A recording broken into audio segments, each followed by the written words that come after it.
If you are into 17th century history and specifically military history, then you've almost certainly come across these images by Jacob de Gheyn II from the book Wapenhandelingen met roers, musketten en de spiezen. And I thought it would be interesting to overanalyze this book and the equipment and clothing depicted within it. We have done 2 videos related to this book in the past. We've done the Pike drill and the Caliver drill. Those will be linked in the video description. And I'm hoping to be able to film the musket drill sometime in the future. And this overanalyzation will take part in 2 videos. First, I'm going to take a look at the book itself, then at the title page and the different title pages that were available in different editions. Then I'm going to go through the text and point out some interesting details related to the images. And in the second part, I'm going to take a look at the equipment and the clothing of the soldiers depicted in this book.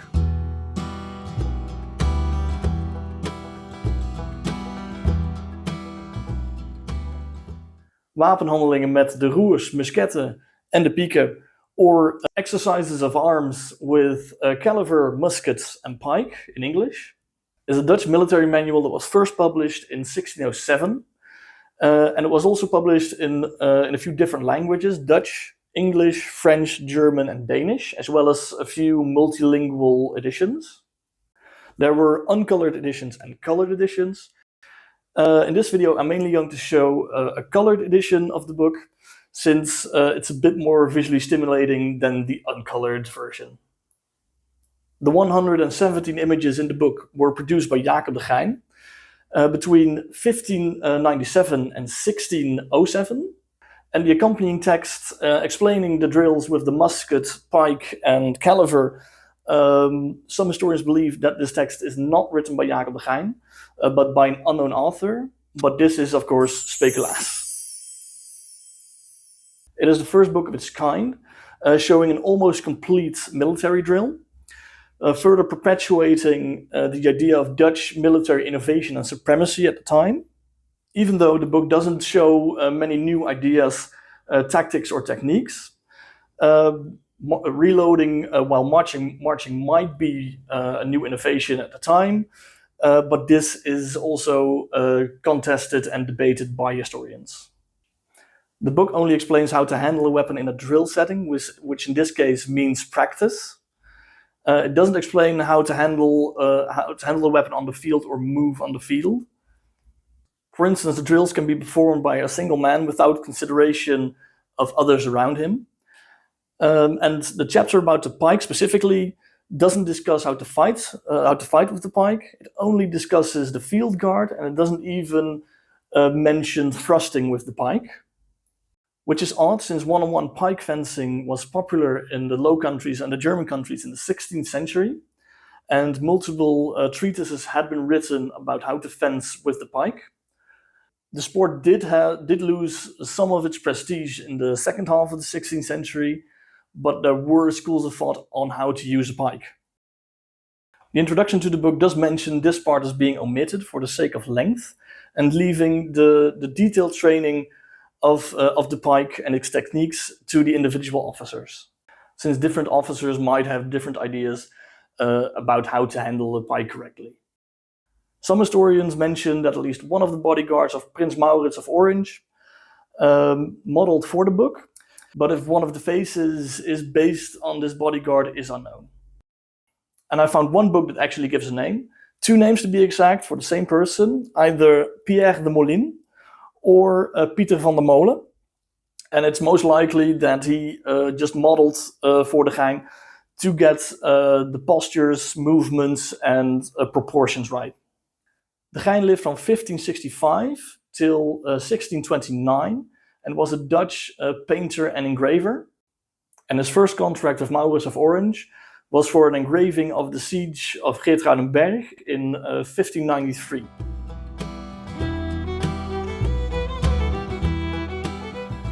Most editions have a very similar title page, with only the crest at the top and the text differing. And I found 2 alternative title pages, this Dutch one and this multilingual one, that's very different in style compared to all the other ones. But in this video I will mainly focus on the most well-known title page. The title page shows a stylistic impression of the equipment used in the drills. On the left we see a set of pikeman's armor with 2 crossed pikes. The one that's suspended from the ground is possibly a half pike. And here it's clearly visible that there's a gorget worn under the armor. In later images this is mostly obscured by the clothing. And on the right we see the equipment used for the firearms drills. We see both a musket, which is the longer of the 2 firearms, and the Caliver, which is the shorter of the 2. And the helmet is placed on top of a musket rest, from which are suspended a powder horn and a piece of match cord. And a little bit lower hangs a bandolier with powder charges and a shot pouch. And in the lower middle part of the title page lies a powder flask and a waist belt, from which is suspended the carrying system used by the cavalryman for his powder horn, which also features a shot pouch. The text inside the book starts out with some flavor text about the motivations behind the book and the glory of the prince. It also describes some of the motivations behind some of the choices within the book. For instance, the omission of fighting techniques with the pike. It also mentions that the cavalrymen are depicted with helmets, for the only reason just to differentiate them more from the musketeers. The text also explains that the pikemen are armed and armored in the same way as the bodyguards of the prince, which would explain their sashes and the abundance of plumage on their helmets.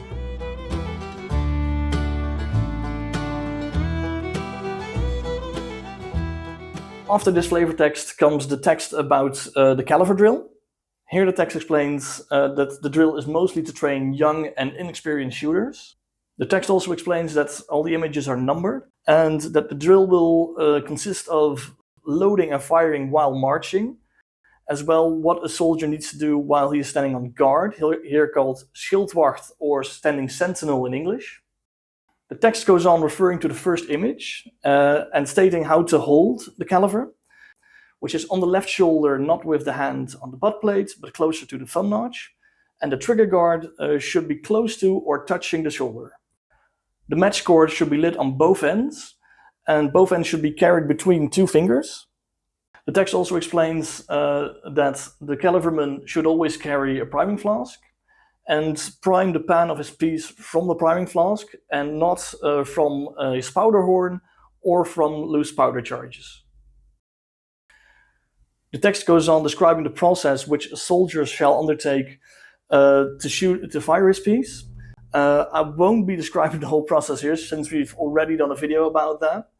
Again, the link to that one is in the video description. But I will point out some interesting details that sprang out to me when I was reading the text. The first thing that popped out to me was that the text states to place the match cord on the cock of the firearm. I found this interesting because reenactors most often call this piece of the firearm the serpent or het serpent in Dutch, while the De Gheyn text clearly states this as de haan in Dutch, and in the English translation is listed as the cock. Haan is also Dutch for cock or rooster. Another interesting detail that the text mentions is that the soldier will not tighten the screw while placing his match. And that he should have done this beforehand, when he received his match cord. Here the text talks about guarding the pan with the 4 and middle fingers, like this, to guard the pan against sparks falling from the match cord. The soldier will stand like this at the ready, also being ready to open the pan in case he needs to fire. Here it states placing the butt of the firearm against the chest instead of the shoulder. This could have 2 reasons. Reason 1 being to protect unexperienced soldiers from placing the firearm against their collarbone and protecting them from injury. And reason 2, some firearms in the 16th century tended to look more like this. And with this type of stock, it was more common to place the stock against the chest instead of the shoulder. The soldier shall lower his head to aim.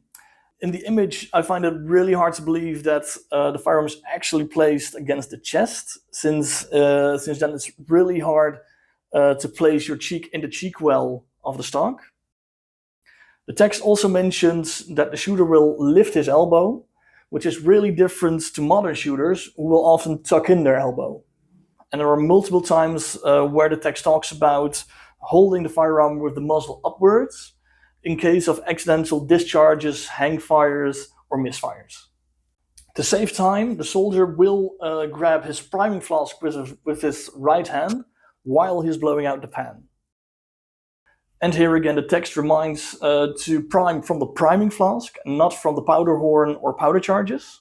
The text also often names both bandolier with powder charges and powder horn as options to load the Caliver, while the bandolier with powder charges is most often associated with the musket. And in the chapter about the musket, they are only loaded from the bandolier with powder charges and not from the powder horn. The text also mentions that the Caliver shouldn't touch the ground unless the soldier is too weak to actually lift it. The text also mentions that if the soldier chooses to fire a bullet, yes, it says bullet and not musket ball. It says kogel in the Dutch version, and in the English translation it says bullet. That he should, if he chooses to fire a bullet, that he should retrieve it while holding a scouring stick. He should retrieve it either from his mouth or from wherever he stored his bullets, like the shot pouch, or from a pocket or somewhere else. After the marching drill comes the sentinel drill, which is a more static drill. It doesn't cover loading and firing of the musket because that was also covered in the marching drill. It discusses two guard positions, one with the match, both pieces of the match in the hand, and one with the match cord placed on the cock of the firearm, and the two fingers guarding the pan lid for sparks. The text ends with a list of commands, all related to one of the images. These are the commands in Dutch, and these are the same commands in English. And there's one extra command listed. In Dutch, uw loop omhoog houdt. And in English, hold up the mouth of your piece. Officers were encouraged to remind their soldiers to do this to prevent accidents.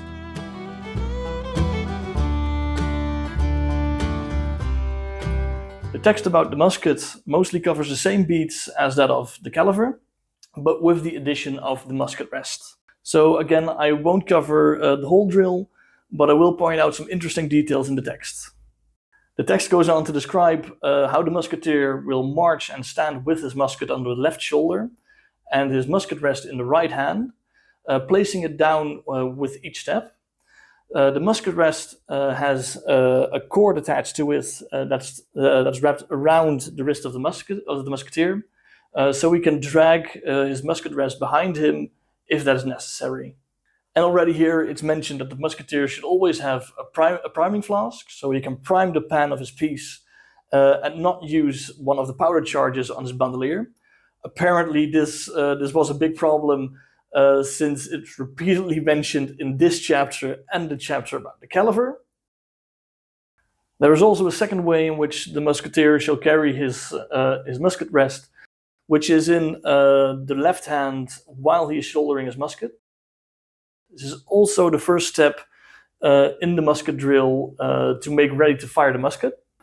The musketeer will slightly move down the stock of his musket and grab it with his right hand and move the stock underneath the musket rest that's hanging over here, and then move it to the side.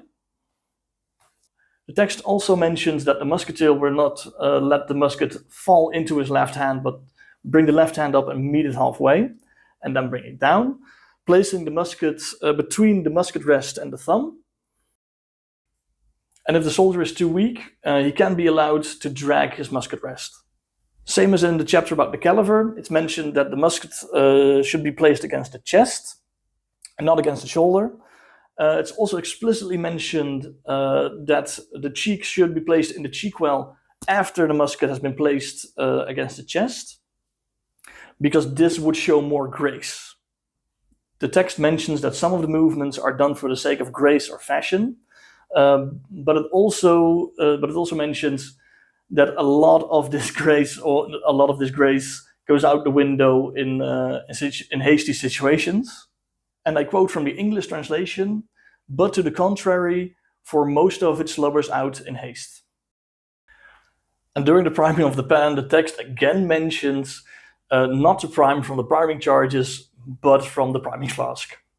He shall drag his musket rest on the left side of his body, and he is allowed to adjust the position of his musket in the left hand with help of the right hand. And here again, same as with the chapter about the Caliver, it's mentioned that the musket should not touch the ground unless the soldier is too weak to lift his musket. The sentinel drill with the musket is mostly the same as that of the Caliver. The musketeer shall place his musket in the musket rest with the stock of the musket near his right hip, in such a way that he's capable of releasing his right hand, so he can greet or do other tasks. Same as with the Caliver, the sentinel drill covers two positions, one without the match cord placed and one with the match cord placed. These are the musket commands in Dutch, and these are the musket commands in English. And again, an extra command is listed to hold the mouth of the piece upwards.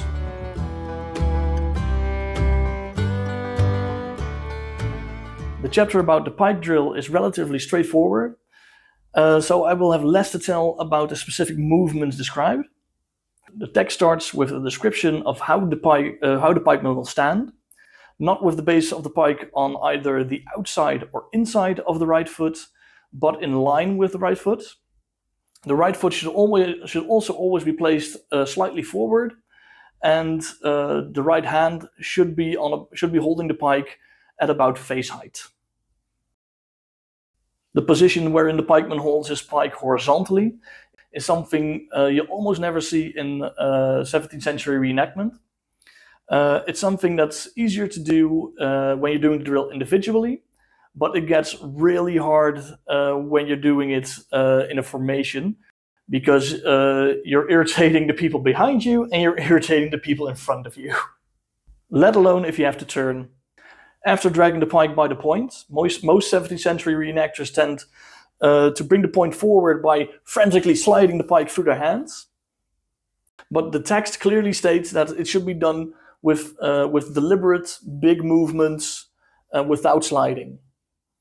The commands in this chapter are structured differently to the earlier chapters, because some commands encompass multiple different movements. These are the commands in Dutch, and these are the commands in English. Finally, the book ends with a 17th century version of copyright terms and conditions, and an ode to the bookbinder. This was the first part in Overanalyzing the Gheyn. If you have any questions, or if I got anything wrong, or if you have anything to add, please leave it in the comments. I read all of them, and I'll see you in the next video.